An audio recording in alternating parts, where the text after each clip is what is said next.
Hello दोस्तों, welcome to sleepy classes. तो आज के प्रीक्योर में हम आपके जो ज्योग्राफी से रिलेटेड करंट अफेयर्स हैं दिसंबर वीक फर्स्ट के, आज हम वो डिस्कस करेंगे।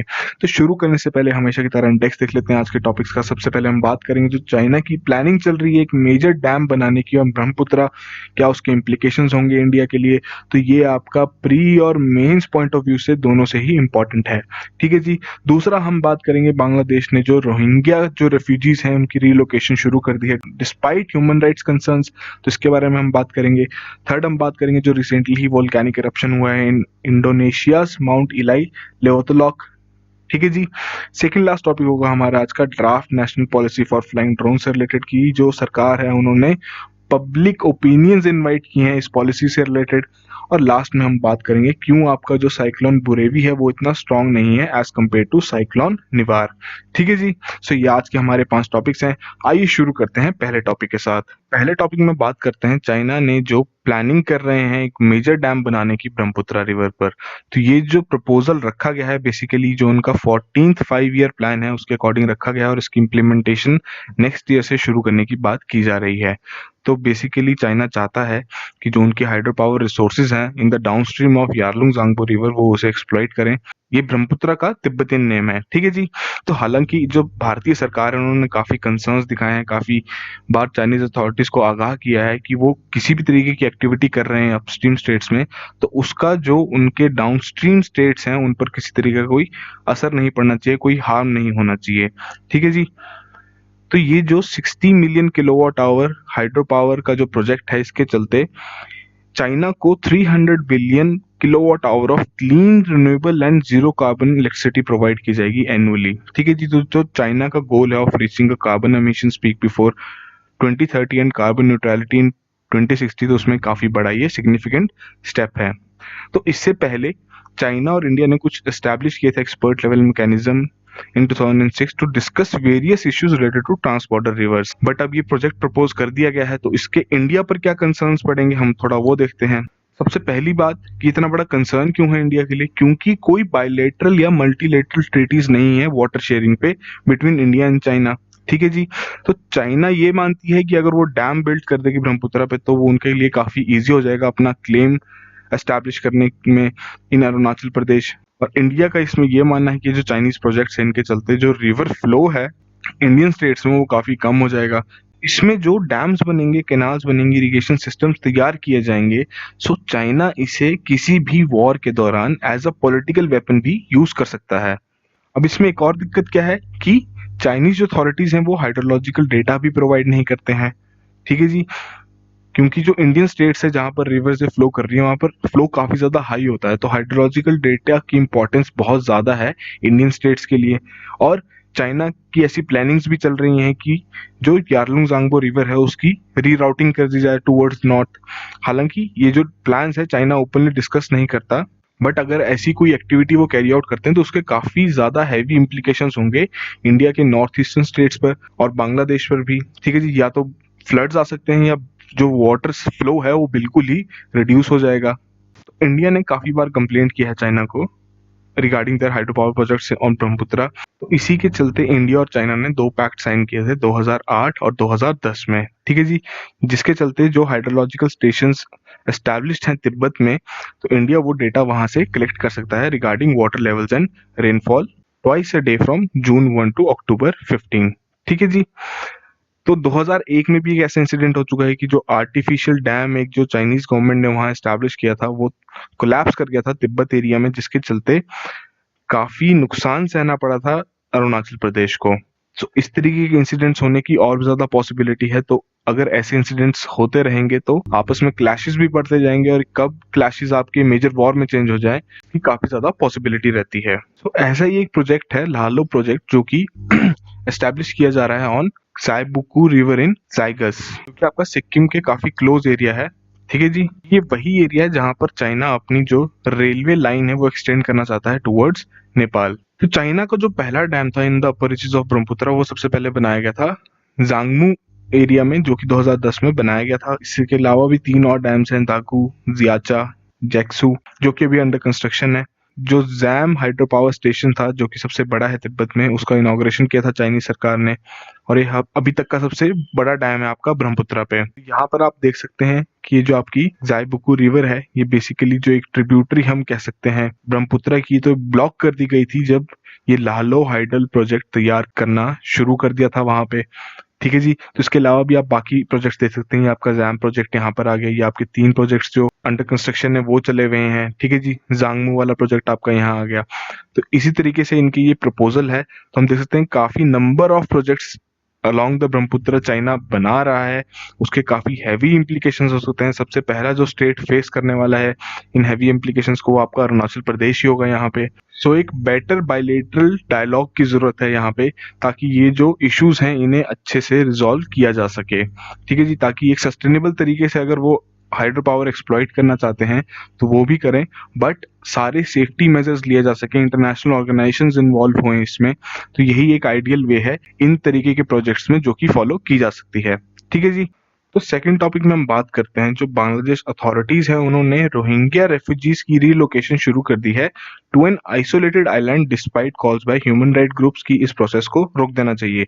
तो जो पुलिस अथॉरिटीज हैं वहां पर उन्होंने जो रेफ्यूजीज रुके हुए हैं कॉक्स बाजार वाले एरिया में, उन्हें वहां से निकाल कर रिलोकेट करना शुरू कर दिया है टू भसनचार, जो कि एक फ्लड प्रोन आइलैंड है जो कि 20 साल पहले ही इमर्ज हुआ है। ठीक है जी।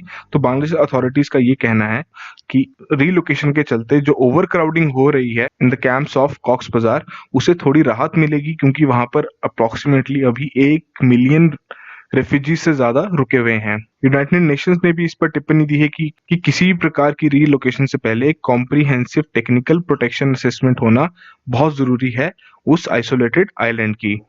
और जो आपके ह्यूमैनिटेरियन और ह्यूमन राइट्स ग्रुप है उनका ये कहना है कि जो आइलैंड है वो काफी फ्लड प्रोन है, काफी वल्नरेबल है टू फ्रीक्वेंट साइक्लोन्स। तो गवर्नमेंट को इस तरीके का डिसीजन लेने से पहले एक बार दोबारा सोच लेना चाहिए, क्योंकि यूनाइटेड नेशंस ने भी किसी भी प्रकार की वहां सेफ्टी असेसमेंट अभी तक कैरी नहीं की है और गवर्नमेंट उन्हें अलाउ भी नहीं कर रही है। तो थोड़े बिहाइंड द सीन्स की बारे में बात करें कि बेसिकली क्या पूरा इशू है रोहिंग्या का, थोड़ा रिवाइज कर लेते हैं टॉपिक आपका। तो 2017 में 7,30,000 रोहिंग्या म्यांमार छोड़ गए थे because of the military led crackdown, जो जिसमें यूएन का ये कहना है कि एक तरीके का ये जिनोसाइडल इंटेंट था सरकार का।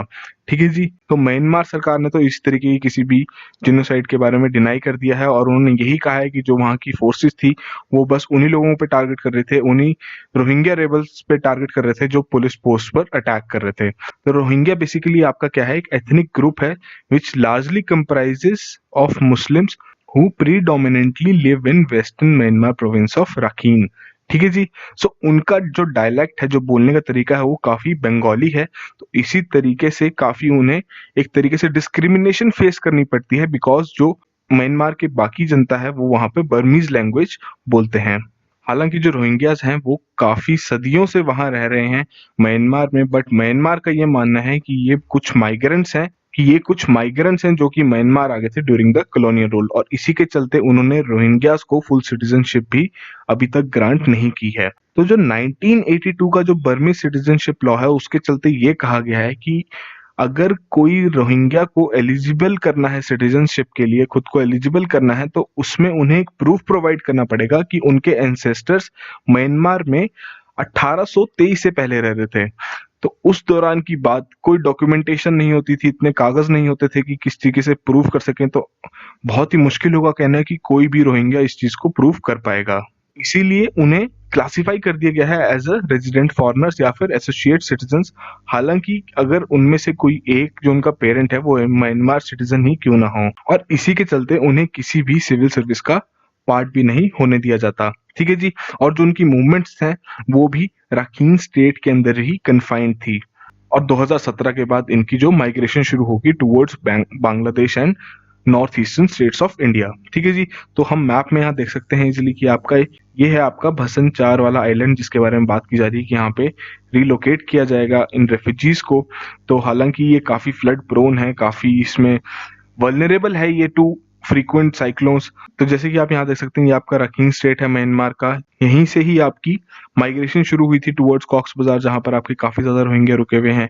टुवर्ड्स इंडिया जो आपका मिजोरम, मणिपुर, त्रिपुरा वाला एरिया हो गया, तो वहां पर भी काफी इनकी एस्टेब्लिशमेंट है इन रेफ्यूजीज की।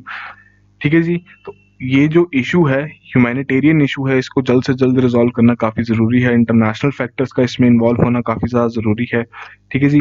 बट ये जो भसान चार वाला एरिया है, इसकी भी डिटेल्ड असेसमेंट होना भी बहुत ज़रूरी है कि ये हैबिटेबल भी है या नहीं। सो ये आपका बेसिक सा आइडिया था, थोड़ा सा हमने पहले का भी रिवाइज कर लिया आपका रोहिंग्या रेफ्यूजीज के बारे में और क्या ये भसान चार वाला आइलैंड है, ठीक है जी। तो आइए अगला टॉपिक देखते हैं। तो थर्ड टॉपिक में हम बात करते हैं रिसेंटली जो इंडोनेशिया का माउंट इलाई लेवोतोलॉक है, वहां पर जो वॉल्केनिक इरप्शन हुआ है, ठीक है जी।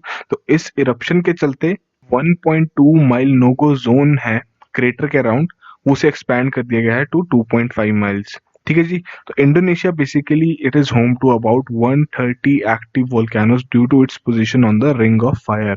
बेसिकली एक बेल्ट है of tectonic plate boundaries circling the Pacific Ocean, जहां पर काफी इस तरीके की जो सिस्मिक एक्टिविटीज हैं वो फ्रिक्वेंटली होती रहती हैं। 2018 में भी देखा गया जो आपका अनक क्रकातू वाला जो वॉल्केनो है, जो कि आपका लोकेटेड है in the straight between Java and Sumatra islands, वो इरप्ट हुआ था और उसकी वजह से एक अंडर वाटर लैंडस्लाइड आ गया था, जिसकी वजह से एक सुनामी आ गई थी which led to killing of more than 400 people, ठीक है जी। तो इस तरीके के जो सिस्मिक इवेंट्स हैं उससे काफी भारी नुकसान सहना पड़ता है। पैसिफिक रिंग ऑफ फायर के बारे में बात करें, थोड़ा रिवाइज कर लेते हैं टॉपिक। बेसिकली आपकी ये सर्कम पैसिफिक बेल्ट है या फिर पैसिफिक रिंग ऑफ फायर है, एक तरीके का है horseshoe shaped seismically active belt है of earthquake epicentres volcanoes and tectonic plate boundaries, जो कि आपका पैसिफिक बेसिन के अराउंड है, ठीक है जी। सो बेसिकली जो जिसकी जो पूरी लेंथ है, इसमें आपकी काफी हम कह सकते हैं चेन ऑफ आइलैंड्स हैं जो कि जिनके नाम यहाँ मेंशन्ड है, ठीक है जी। सो इस पूरी बेल्ट के अराउंड आपके वोल्केनोज लोकेटेड हैं, इसीलिए इसे रिंग ऑफ फायर भी कहा जाता है, ठीक है जी।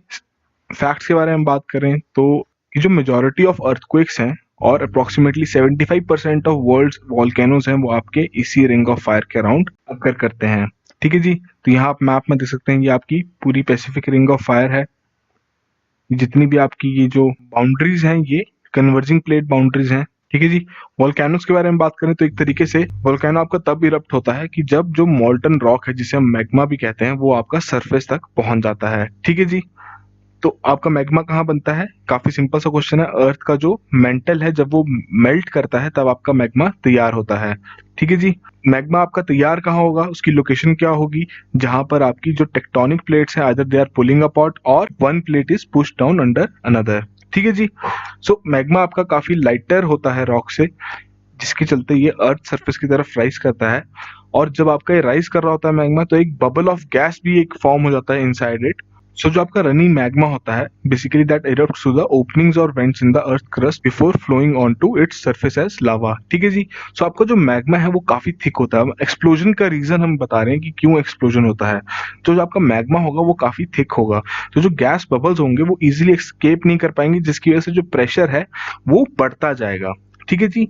तो जब एक पॉइंट आ जाएगा कि प्रेशर कंटेन नहीं हो पाएगा, तब आपका एक एक्सप्लोजिव इरप्शन होता है उस एरिया में, जो कि काफी डेंजरस है और डिस्ट्रक्टिव भी है। एक और रीजन भी हो सकता है आपका एक्सप्लोजन का कि जो आपका वाटर है अंडरनीथ द सरफेस, ठीक है, जो अंडरग्राउंड वाटर है, अगर वो मैग्मा के साथ इंटरेक्ट कर जाए और स्टीम क्रिएट कर दे तो उसका भी काफी ज्यादा प्रेशर क्रिएट हो सकता है, जिसकी वजह से एक हैवी एक्सप्लोजन होने के काफी ज्यादा चांसेस हैं। तो पिक्चर में आप देख सकते हैं ये आपका मैग्मा चेंबर है, इस वेंट के थ्रू ये ऊपर तक जा रहा है, ठीक है जी। ये आपका क्रेटर वाला एरिया है जहां से वो इरप्ट होएगा, ठीक है जी। जितना प्रेशर मेंटेन होता जाएगा इस वेंट के थ्रू, उतना ही बड़ा एक्सप्लोजन उसकी वजह से होगा।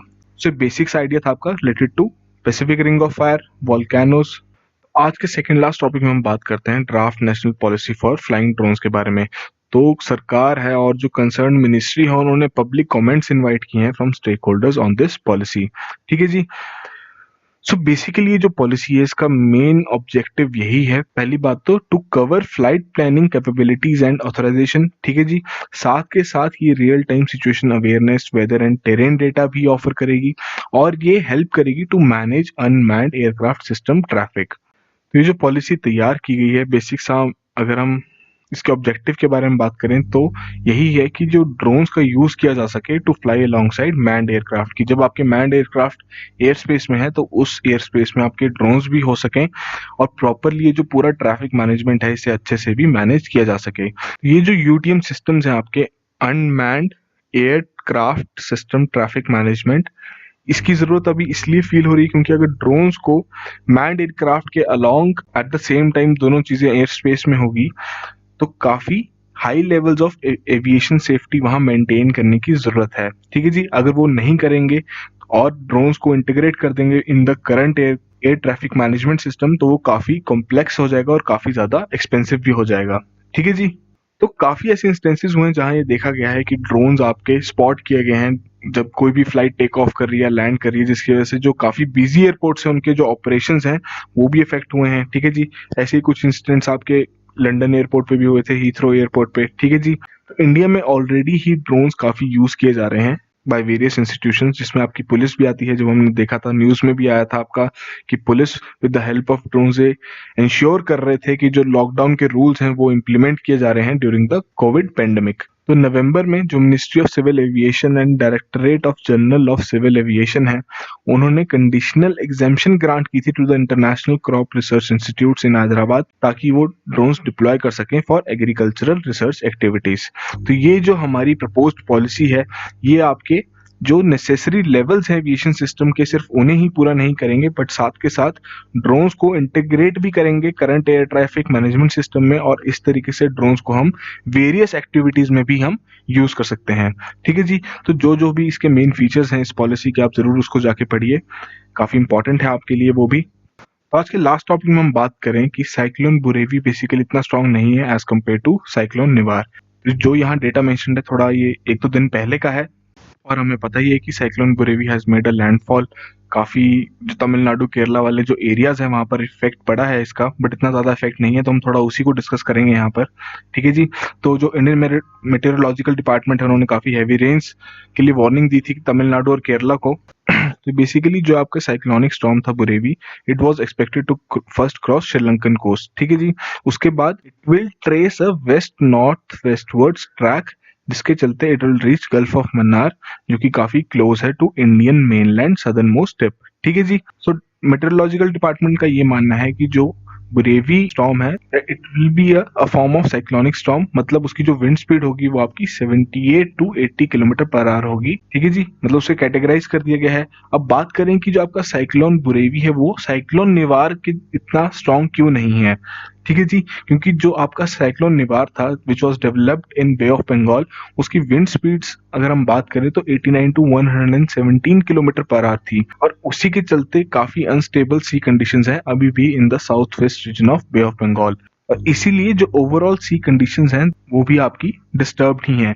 तो इसीलिए हम कह सकते हैं कि जो आपका साइक्लोन बुरेवी है वो इतना ज्यादा स्ट्रेंथन नहीं कर पाएगा beyond the intensity of a cyclonic storm, क्योंकि जो आपका साइक्लोन निवार है बेसिकली, ठीक है जी, जो कि साइक्लोन बुरेवी के ही हम कह सकते हैं सेम एरिया से ही ये डेवलप किए हैं। तो जो आपका साइक्लोन निवार आया तो उसकी वजह से एक अपवेलिंग की प्रोसेस हुई। अपवेलिंग की प्रोसेस क्या है कि जो आपका कूलर वाटर है from the lower ocean surface that is being pushed towards to the upper ocean surface। ठीक है जी, तो जब आपकी वार्म सी कंडीशन का जो क्राइटेरिया है वो ही फुलफिल नहीं हो पाएगा तो इसीलिए जो आपका साइक्लोन बुरेवी है वो इतना स्ट्रॉन्ग नहीं हो पाएगा। ठीक है जी, इसलिए आईएमडी ने इसे एज अ साइक्लोनिक स्टॉर्म के उसमें कैटेगराइज किया है before it weakens into a deep depression. तो ये जो बेसिक सी कैटेगराइजेशन है रिलेटेड टू साइक्लोन्स की किस हिसाब से उसे विंड स्पीड के अकॉर्डिंग कैटेगराइज किया जाता है उसके बारे में पढ़ना आपको काफी जरूरी है।